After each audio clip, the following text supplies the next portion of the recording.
BTS member জিন খুবই মজার একজন ব্যক্তি। তিনি মাঝে মাঝে এমন এমন সব মজার কাণ্ড ঘটিয়ে থাকেন যেটা দেখে তার দলের সদস্য সহ সকল ফ্যানরা হাসতে বাধ্য হন।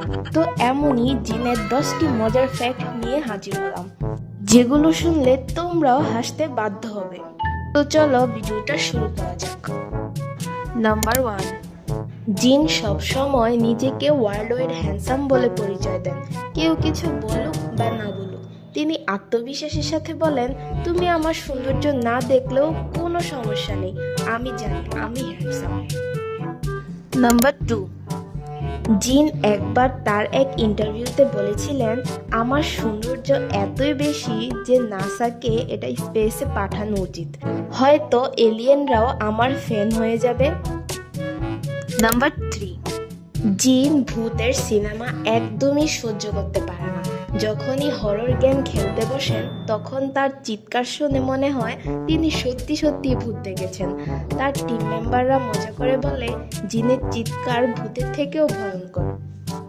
নাম্বার 4, বিটিএস মেম্বার জিন রান্না করতে খুবই ভালোবাসে, তবে একবার তিনি কেক বানাতে গিয়ে চিনির জায়গায় লবণ দিয়ে ফেলেছিলেন।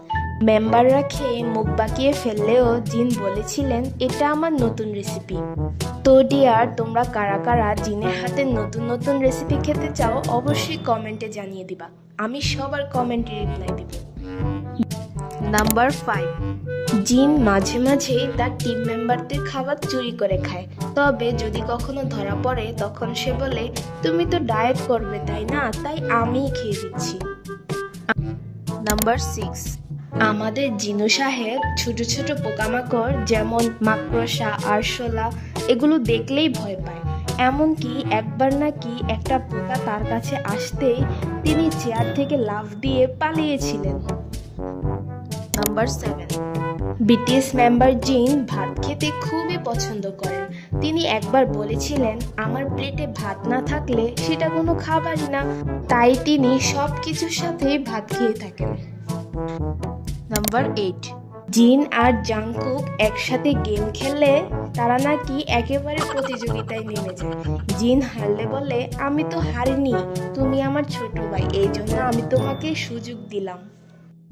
নাম্বার 9, জিনের একবার ডান্স প্র্যাকটিস করতে গিয়ে প্যান্ট খুলে গিয়েছিল, আর এই ব্যাপারটা নিয়ে সবাই অনেক মজা করে, যার কারণে আমাদের ওয়ার্ল্ড ওয়াইড হ্যান্ডসাম জিনু সাহেব ভীষণই ডিপ্রেশনে চলে যায়, আর তারপর তার টিম মেম্বারটা তাকে টান দিয়ে ডিপ্রেশন থেকে বের করে নিয়ে আসে। হা হা হা, আসলে ব্যাপারটা খুবই ফানি। নাম্বার 10, আমাদের জিনু সাহেব যদি খেতে বসে আর তার খাবারে যদি কেউ হাত দেয় তখন সে খুবই রেগে যায়। সে বলে, আমারটা আমার আর তোমারটা তোমার। শুধু তাই নয়, একবার জিন নিজেই বলেছিল, আমি খাবার খেতে ভালোবাসি আর খাবার শেয়ার করা আমার জন্য সবচেয়ে কঠিন কাজ। তো এই ছিল জিনের 10টি মজার ফ্যাক্ট। তো ভিডিওটা ভালো লাগলে অবশ্যই একটা লাইক করে দিও, আর চ্যানেলে নতুন হয়ে থাকলে সাবস্ক্রাইব করে দিও। তো ডিয়ার, তোমাদের কমেন্টের কথা মনে আছে তো, যে তোমরা কারা কারা জিনের হাতে নতুন নতুন রেসিপি খেতে চাও অবশ্যই কমেন্ট করবে, আমি কিন্তু সবার কমেন্টে রিপ্লাই করবো। তো আজ এই পর্যন্তই, দেখা হচ্ছে নেক্সট ভিডিওতে, ততদিনে সবাই ভালো থেকো, আল্লাহ হাফেজ।